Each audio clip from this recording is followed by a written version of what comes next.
Welcome to the Off Base Podcast, the podcast carefully crafted to remind you that you're not the only one. No, carefully crafted to remind you to suck a fat one if you think you're the only one, because you're not.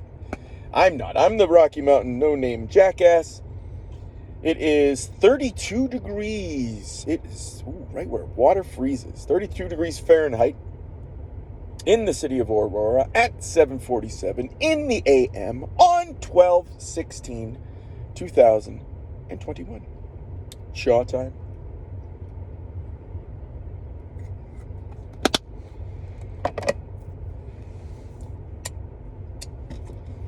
Ceremonial.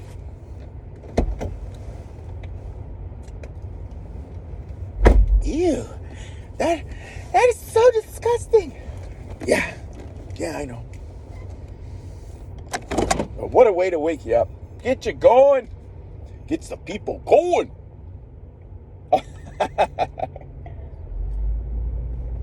Speaking of getting the people going,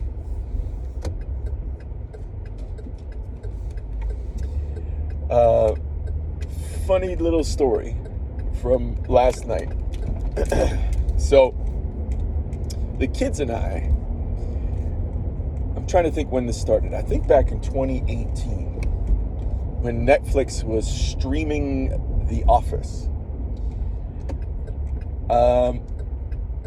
When I found out it was streaming The Office, I was like, oh shit, I'd love to watch that all the way again from the beginning.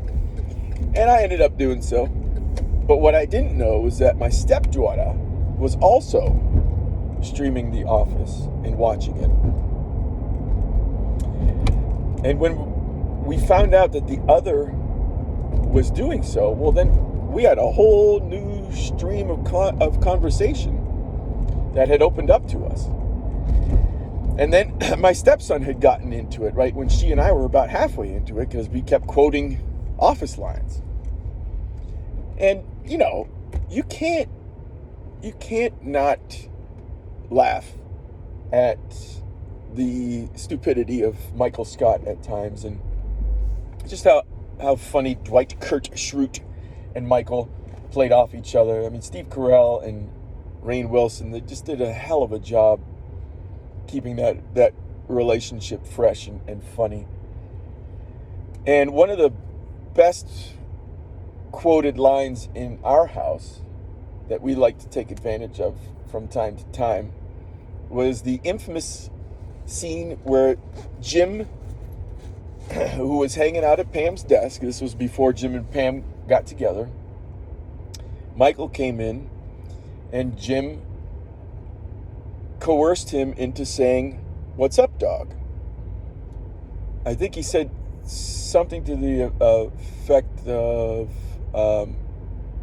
"Is it me or does it smell like up dog in here?" And of course Michael said, "What's up, dog?" And then Jim's reply is, "Nothing much, what's up with you?" And it took Michael a second to realize what he had just said, and was so excited that he learned something cool and funny from Jim. He started to try it out on other people in the office. And of course, his attempts at doing it failed. And they kept failing until finally he got Dwight to say it. And I forget how he introduced it to Dwight. And for the sake of the story, I'll just do it the same way Jim did it to him. He went up to Dwight and said, "Is it me or does it smell like up dog in here?" And Dwight said, "Well, what's up, dog?" And instead of Michael saying, "Nothing, what's up with you?" he said, "Ha, gotcha!" Which is what the joke is, right? Because Michael doesn't know how to finish it off. And he was just so excited that he got somebody to reply with the phrase, "What's up, dog?" that he missed the whole punchline. So, for some reason, when we were sitting down to dinner last night, my stepdaughter took my wife's glass of wine and she smelled it and she goes, "Mom, your wine smells like up dog." And my wife goes, "What's up, dog?" And my stepdaughter goes, "Ha, gotcha." Right? The Michael Scott version. She didn't say "nothing much, what's up with you." She did the "ha, gotcha," because that's, for us, that's the funny part. But the point of the of course, of doing that is to say to the person, nothing, what's up with you? So after my stepdaughter did that, the haha, gotcha, my wife starts laughing. And come to find out, she didn't really, and I'm probably going to butcher the explanation of this. So I'll give you a little background. My wife in our household is affectionately known, sometimes, is affectionately known as the fun killer, according to the children. And we often will highlight her lack of sense of humor. The children, the older children specifically, not the 8-year-old, because he doesn't understand humor, just yet, but the older two, after they say something funny or something funny happens and my wife doesn't get it, my stepson will say something to the effect of, hey, do you see that bird flying over there? We're like inside the house. And he'll point to the ceiling and be like, hey, you see that bird? And my wife will turn around and be like, no, what? Where? And he goes, don't worry. He just flew away with the joke. Something to that effect. And then my wife turns around, ha ha, that's funny. But they recognize her lack of sense of humor. And I'm always trying to mess with her, like bust her balls. And she takes me seriously every single time. And what's so funny about our relationship, me and her. And remember, hey, I started out this podcast like I do every podcast by saying, you can suck a fat one if you think you're the only one. I know that I'm not the only one that is in this type of situation where you try to break somebody's balls and they don't get it. And I've been doing this now for 12 years with my wife. And every single time she asks me if I am joking, I am probably being serious. And then every single time she asks me if I'm serious, I am probably joking. And she has not yet figured this out. And I have even told her in the past, like over the past 2 years, I say, hey, if you ask me if I'm serious, probably 99% of the time I'm joking, and vice versa. Because she asks me all the time. Because I'm constantly trying to break her balls and just get her to laugh, get her to smile, right? So back to the office joke. My stepdaughter says, hey, your wine smells like Up Dog. And we say, what? What's Up Dog? Ha, gotcha. So she starts cracking up. And then we have to go and we have to explain to her. We're like, Mom, the joke isn't that we say, haha, gotcha.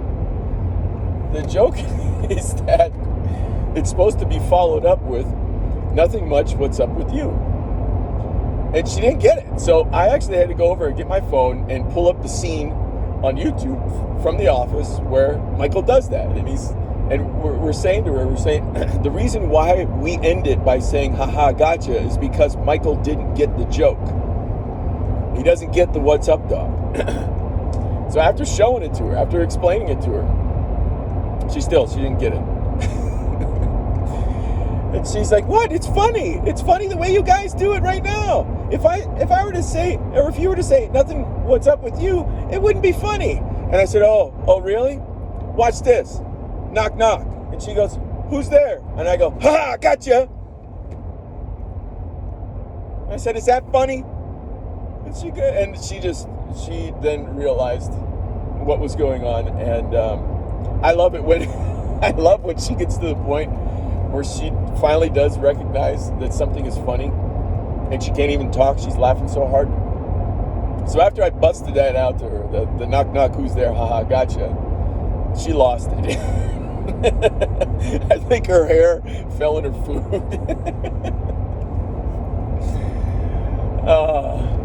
But that's the fun killer right there. That's my girl. Love her to death.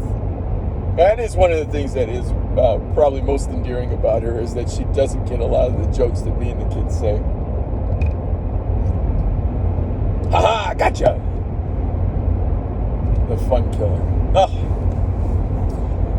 Alright, so I'm about halfway back to base. That was a fun story to recount and bring back. Oh, you know what? There was another thing that I quickly watched on YouTube. I'm not going to spend a lot of time on this. But it fucking pissed me off. It was weird. I got some try-on haul that showed up in my feed, and a girl was wearing a mask. And then I clicked on it, and she was the only one in the video.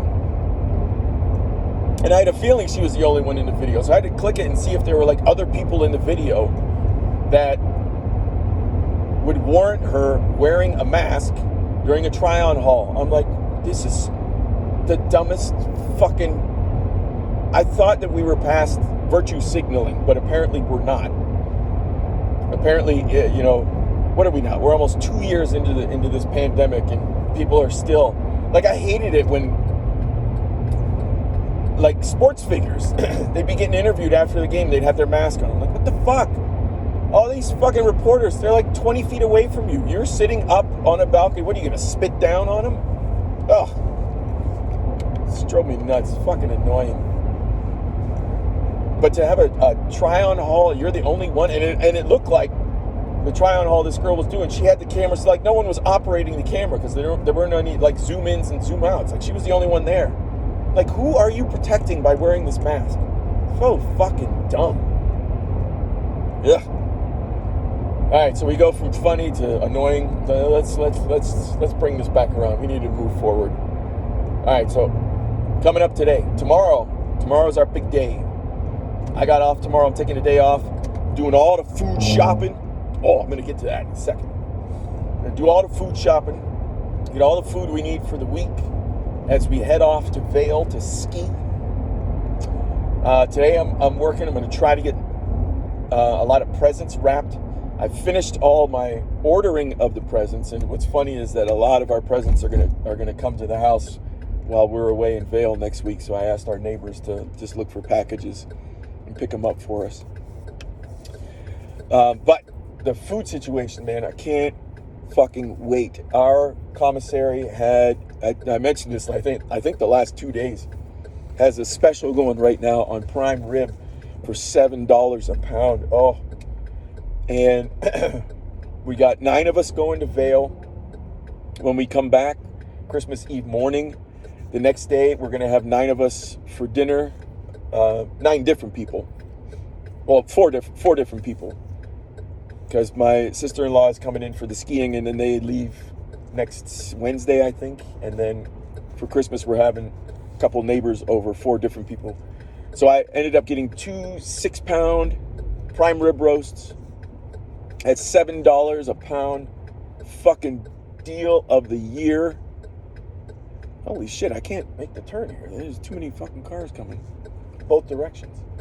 It looks like it's going to clear up for me, I think. So yeah, so one of the nights that we're going to be in Vail, we're going to do prime ribs with baked potatoes. That's going to be fucking sweet. I'm going to be doing my chili. And in my chili, it's a 3 chili. I roast up poblanos, I roast up reds, and peel the skins off, chop them up along with the jalapeno, and put them in with ground beef and ground pork. And I don't know if I'm going to do, usually I do mine with masa harina at the end. Just throw in some masa harina to thicken up the chili. But I got a big fucking bag of it. I don't think I'm going to take it with me. I might put it like in a little plastic bag. We'll see. I don't know. So anyway, we got prime rib. I'm going to do a chili. I'm going to do this incredibly delicious pasta that my wife loves, that we have almost every ski trip, which has bacon, mushrooms, and what do you call it? Balsamic vinegar. That's fucking delicious.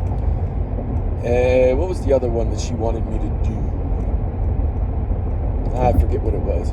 But we're going to definitely take a Lou Malnati's pizza with us as well. Because we got 7 of them that came in the mail. They're fucking the best ever. Oh, and for those of you who wonder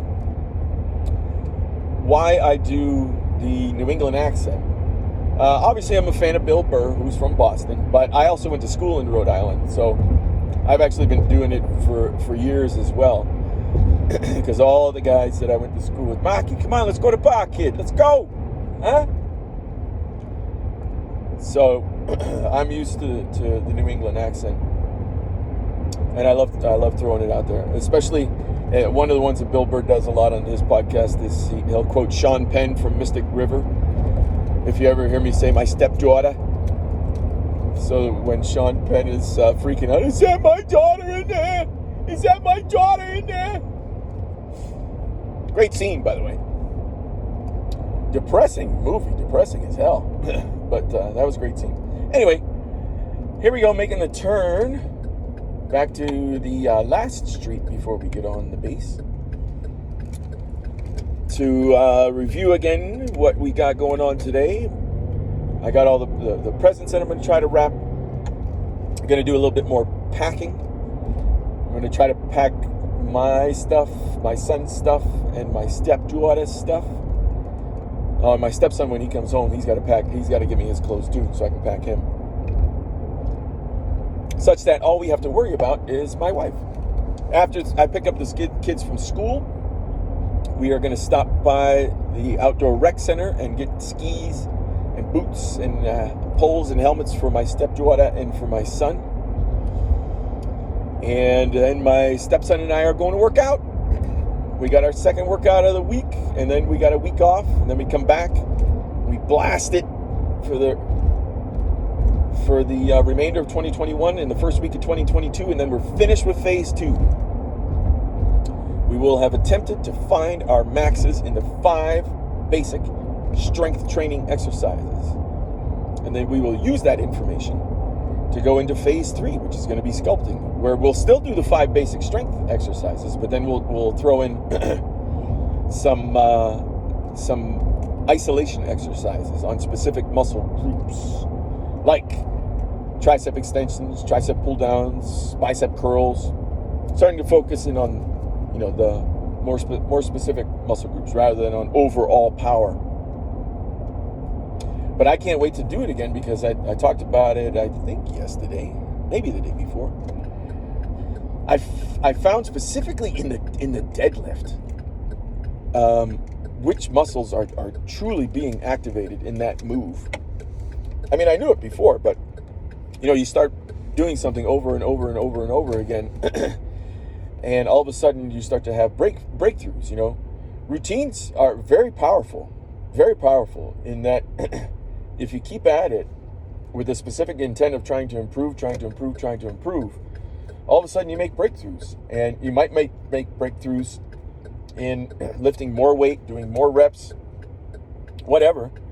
But then you also might make breakthroughs in form. And I'm really excited. Because not only did I find out, which areas of the upper legs are being activated in the deadlift, but I also got confirmation on that because the next day, those areas of my body were sore. And I'm not talking sore like hurt, like in a bad way. I'm talking sore like, yeah, I found the muscle and I worked it. So I'm excited to get back in the gym for this final workout before we go on vacation. The other reason why I'm excited to go into phase 3, is that my wife is also very interested in getting some muscle back on her body as well, doing more resistance training. She rides the Peloton every morning. Rode it again this morning. Hats off to my lady. Her 500th ride. 500th ride after I bought her Peloton in 2019. In August of 2019 is when she got her Peloton. And 500 rides later, here she is on December 16th, getting number 500 in. Fucking fantastic. Oh, there's Moto. My man, Moto. Oh, no, it's not Moto. Oh, shit. I just got in the other lane. That's all right. This lane's shorter anyway. But Moto is the man. Seeing that guy reminds me to stay motivated in what I'm doing, and I hope you guys find motivation as well in whatever you're doing. Morning, brother. Morning. Good to see you. See you too. Oh. That's why I keep it up. All right, have a great day. Thanks. All right. We are officially back on base. which means we're going to close things down momentarily. I'm going to wait for that beautiful view of the Rocky Mountains with the Denver skyline in the foreground. And today, it's particularly highlighted because of the sunrise that we have. There are no clouds in the sky at all, which means a ton of detail gets highlighted in the Rocky Mountains, and you can see all the cracks and crevices from a distance. It's beautiful, beautiful sight. There she blows. Very nice. Very nice. So here's the thing, man. I actually don't know when I'll be doing my next podcast. Oh, there's Denver. I don't know when I'll be doing my next podcast because, like I said, we're going to be out of town all next week. And then when we come back, we'll get back on Christmas Eve, probably around noon, 1 o'clock. And the kids have off for 2 weeks. So it's possible, excuse me, what a schvinia, and a hiccup. It's possible that I won't be doing another podcast until 2022. But you know what? I might get to the point where I need to talk to the YouTube verse. Did I just create a word? It sounds like a made-up word. All words are made up. What movie? That's right. Infinity War. All right, that'll close it down today, everybody. If I don't see you, have a Merry Christmas and a Happy New Year. And I'll smell you in 2022 if I don't do any more podcasts in the rest of 2021.